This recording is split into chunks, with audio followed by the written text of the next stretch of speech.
আসসালামু আলাইকুম এভরিওয়ান।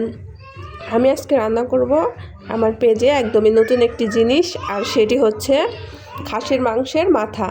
আমি দেখেন খাসির মাংসের মাথাটা খুব ভালোভাবে পরিষ্কার করে নিয়েছি, আর মগজটাও আলাদা করে রেখেছি। আর কেন রেখেছি এটাও আমি আপনাদেরকে বলে দিব।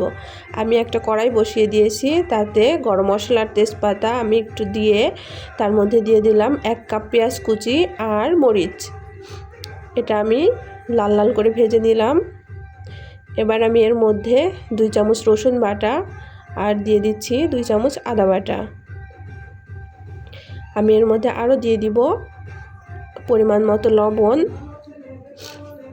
দিয়ে আমি একটু মশলাটা নেড়ে নিচ্ছি। এবার আমি এর মধ্যে অ্যাড করে দিব 2 চামচ মরিচের গুঁড়া। এর মধ্যে আমি দিয়ে দিচ্ছি 2 চামচ হলুদের গুঁড়া, দিয়ে দিব 1 চামচ ধনিয়ার গুঁড়া আর 1.5 চামচ জিরার গুঁড়া। যেহেতু আমি এটা একটু ঝোল ঝোল রাখবো, তাই এখানে একটু মশলার পরিমাণটা একটু বেশি দিতে হবে। এবার একটু পানি দিয়ে আমি মশলাটা খুব ভালোভাবে কষিয়ে নিব। এর মধ্যে আমি সেই পরিষ্কার করে রাখা খাসির মাথার মাংসটা আমি দিয়ে দিচ্ছি।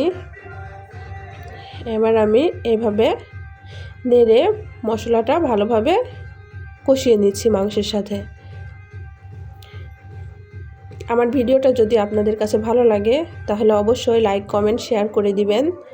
আর যারা নতুন আছেন সাবস্ক্রাইব করে রাখবেন, তাহলে আমার এসব নতুন নতুন ভিডিও আপনাদের কাছে পৌঁছে যাবে। আর অবশ্যই বেল আইকনে চাপ দিয়ে রাখবেন, তাহলে সর্বপ্রথম ভিডিওগুলো আপনাদের কাছে পৌঁছাবে।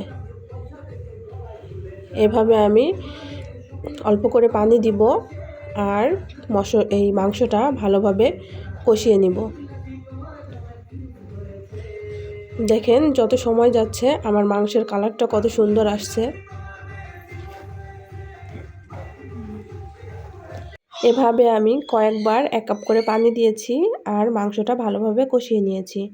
আমার এখানে খাসির মাথাটা একটু বড় ছিল, সেই কারণে সেদ্ধ হতে একটু সময় লেগেছে।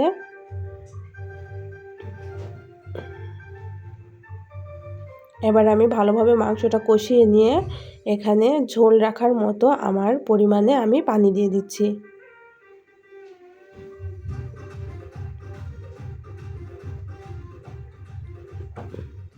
আমি আরেকটা কথা বলে দিই, আমি মগজটা আগে দিয়ে দিই, কারণ আগে দিলে মগজটা ভেঙে যেত, ভেঙে গুঁড়া গুঁড়া হয়ে আমার তরকারির কালারটা নষ্ট হয়ে যেত। তাই আমি যখন আমার মাংসটা ফুটে গিয়েছে আমি তখন দিয়ে দিচ্ছি মগজটা, যেন এটা ভেঙে পুরা তরকারিতে না মিশে যায়। এভাবে তরকারির স্বাদটা বেশি আসে।